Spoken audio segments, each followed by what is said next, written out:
So the first question we've got, and I love the handheld. Next year, I can promise we'll have iPads. Do you feel your team has a clear promotional strategy? And this is probably one for the brand holders and sales teams.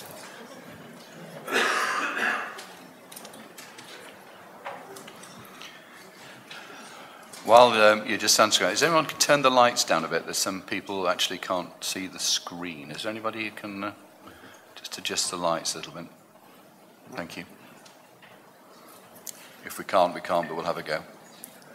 Oh. Thank you.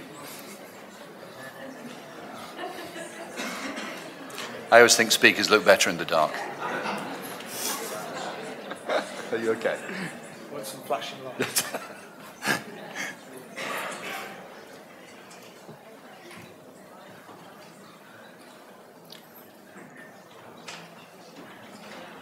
So it's probably, as you'd expect, so probably around a third of you think you've got a clear promotional strategy and about 2/3 don't have a clear promotional strategy. So I think that's probably the first place to go. And actually, to be honest, for most businesses, just sitting down and working out the strategy is probably 50% of the way to the answer. So that's great. Stage 2 is more of the nitty-gritty. We're going to give out, there's a slightly longer version of the presentation with a little bit more of the nitty-gritty, but the number one thing I would say about promotions is a promotion's not a mathematical exercise. It's not a percentage price cut equals a percentage increase in volume for two crucial reasons, and the first one is here. The first one is that consumers respond to the mechanic, and by the mechanic I mean how you actually present that. So in this case, you could have a 74p promotion or a half price, so exactly the same price point, but the way that consumers are going to respond to those are very different. So in this case, you've got a product that's on sale at £1.49 as the everyday price.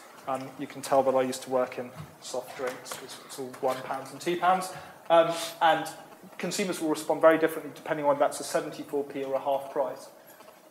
Largely because half price is a really good present, the way that half price is presented often by retailers, but also the way that consumers respond to half price is often better than 74p. However, you've got the second product where you do exactly the same thing, and actually the 74p performs much better than the half price. And if you're sitting there trying to work out the maths and the correlations, and as we tend to do quite a lot, that tends to not help.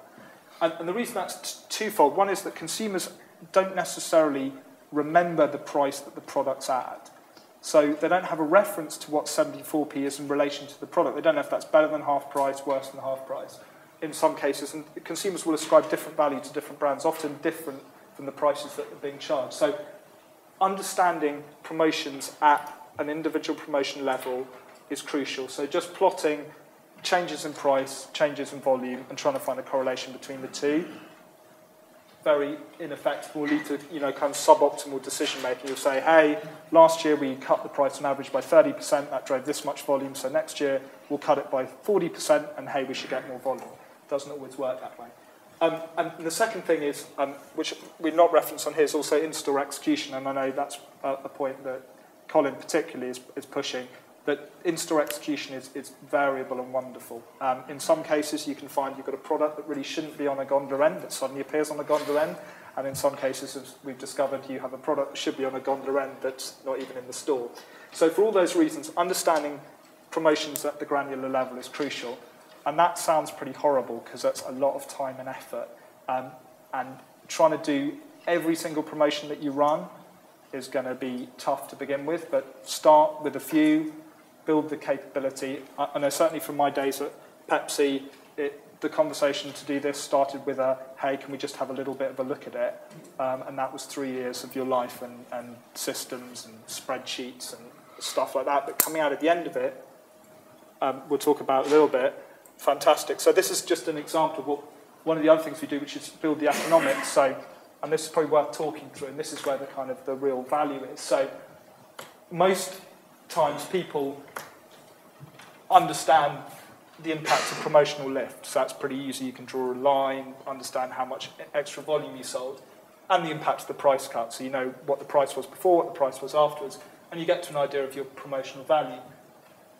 Then you throw in promotional funding, and subsidised base. And it's probably subsidised base is the first one. So that's the number of consumers who were going to buy it anyway, who you've just discounted. For example, if you run a half price, everybody gets a half price. There may be people who've come in not intending to buy the product, you buy it on half price, fantastic. There's a whole bunch of other people who are going to buy it anyway, stick it in the basket, didn't even notice it was on half price. And cannibalised margin, and that to us is the really crucial thing. So knowing how much of your product you stole from your own products, from other products in the category. It's often the toughest thing to get to. I wouldn't necessarily say that that's the first thing you go do because it takes time to work out the other stuff, but that's where you get to the kind of the real benefit and the real value, and we'll talk a little bit about how that works between retailers and suppliers. That gets you to the net margin and gives you an understanding of the economics. And that all sounds nice in practice, but there's a lot of stages and a lot of information that goes into that. But understanding how much incremental margin your promotion actually generated enables you to start building up your plans looking forward. And I love the comment about the rear view mirror.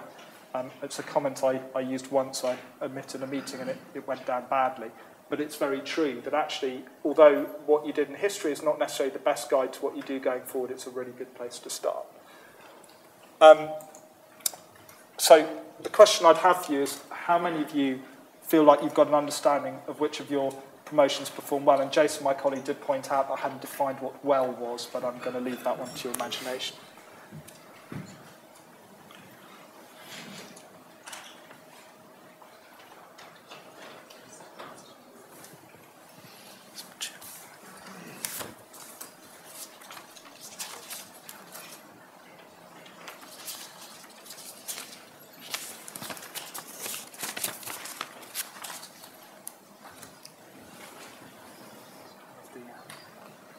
We need some music for the countdown. We do, yeah. So, that's interesting. So 60% of you feel like you understand which of your promotions perform well, and 40% say they don't. So I'd be interested, it's probably not something you can rerun, but again, that I would find that surprising, but I guess when I show you some of the stuff about the kind of retailer versus supplier angle, maybe we can rerun the question. I just want to quickly talk about the calendar, and I've done this, I apologise, just from the supplier angle, and we've also looked in the longer form, we've talked about it from retailer angle. So you now know which of your promotions have performed well. Great, you've probably got a very large sheet of paper with all your promotions on. What do you actually do with that? And a calendar often is just a piece of paper with a bunch of promotions on it. Tells you what you're running and when. Actually, we feel that a calendar, process of building that promotional calendar, is not just listing out what you're doing and when to give you, an idea of, when you're going to go do your sell, the conversations you have with retailers. It's actually the process to turn the promotional strategy that you developed and the mechanics that you now know perform well into a plan, an executable plan.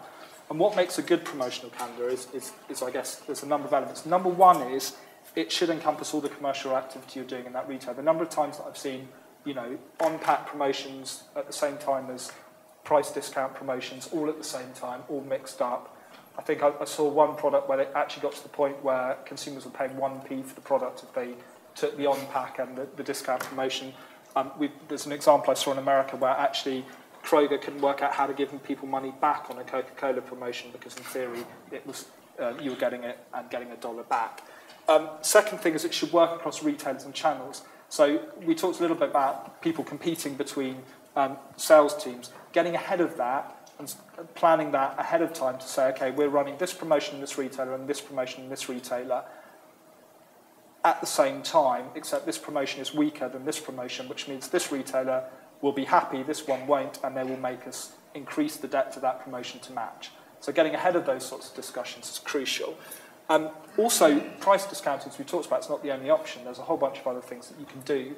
And actually having that calendar so you're mixing up those events. You can go back to your retailer and say, hey, we're running X weeks of activity, but we're running, different promotions or different activities at different times.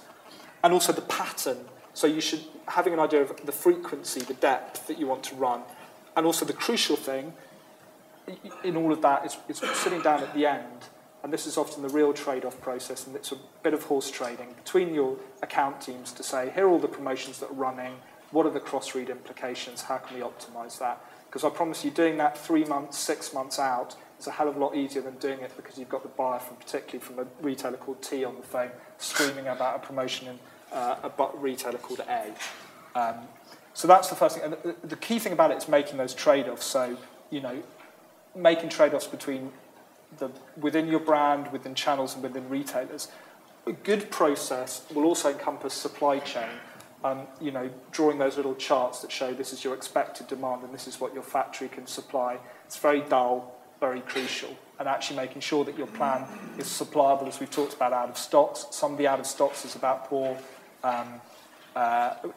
planning, poor execution in stores, but a lot of it's also because manufacturers simply can't supply the demand in the peaks and troughs. Planning ahead, 6 to 9 months out. The real gold standard is you're 6 or 9 months ahead and you're planning each promotion on a rolling basis. So you're not waiting for a year and then going back and presenting a year. You're always managing 6 to 9 months out on a quarterly basis. And also, the crucial thing is things will change. Nothing ever stays the same. I don't think there's any promotional calendar that anyone has ever written that at the end of the year you can say that's what we executed. But having the strategy, having had the discussions about trade-offs, makes it much easier to make those snap decisions. So that's the calendar, and then I guess the crucial thing is how do you go sell it? And this to us is the kind of the little bit of kind of the crucial element. So this is a chart that shows the retailer's profit and the supplier's profit. And what I think is crucial is understanding through all the analysis that you do the retailer margin and the supplier margin. So don't just look at your own profitability, come up with a plan, say it works for us, brilliant. Understanding how the retailer works. Now, to understand how the retailer profit works, you need to have an idea of category and the impact of your promotions on the category. It's more than an art than a science, but in some of the more detailed work we've got, we can talk you through some of the approaches we've used to do that. But a chart like this that says the promotions that make us profit and make you profit is the killer chart. So what we do is we group them into kind of 4 buckets. We've got the promotions that make you and the retailer money. Great. You want to drive more of them, you want to sell them. That's number one. Protect those and sell them to the retailer. And to the point, question someone asked about, how do you get a retailer to make sure there's stock for a promotion in store? If you show them this and say, well, this is the one that makes you a hell of a lot of profit, they're much more likely to want to make sure there's stock pressure, whereas obviously the one that's in the bottom quadrant, they're probably unlikely to. And then there's these other 2 boxes which you use strategically, things that make the retailer lots of money but don't necessarily work for you, and things that work for you and don't necessarily make the retailer money. Those are things to use tactically, and a good calendar probably encompasses all of these 3 things. The good news is the things that don't make you any money and don't make the retailer any money are the things to take out. And this isn't just from your perspective. So when we've done this work, we don't just do it from our client and their brands, but also doing it from a competitor perspective. It's a little bit more of an art than a science. You have to make some estimations about margins, but that gives you a really strong selling story to say, these are the promotions that we want to run. We want to run more of these. These are some of our competitor promotions that we know are not working, so those are the ones that you want to take out. So again, that is the way to go and sell a really strong calendar sell into your retailer, and that's a real unlock. But as I said before, the crucial thing in all this, you have to have the right information. And it's not, right now a lot of you within your organisations probably have all the raw elements of that information, but not the process to do that in a sustained way. And you can build win-win stories, and this is a real live example of a win-win story. So these were a bunch of different promotions. The different colours are the different strategies that we were suggesting. So you can see promo B was losing money for the retailer, was making quite a lot of money for the supplier, moving that over into these promotions here, which were still making money for the supplier but not losing money for the retailer, and equally promotions that were not making money for the supplier but were making a good amount of money for the retailer, potentially moving them over. But actually I think in this case that may be one you want to use tactically. So that's a great chart to go and discuss with your retail partner, or equally if you're a retailer to discuss with your supplier, to start making those trade-off choices. And the good news is that takes you out of the individual margin discussion, the you screwed it up last time discussion, to actually, working together.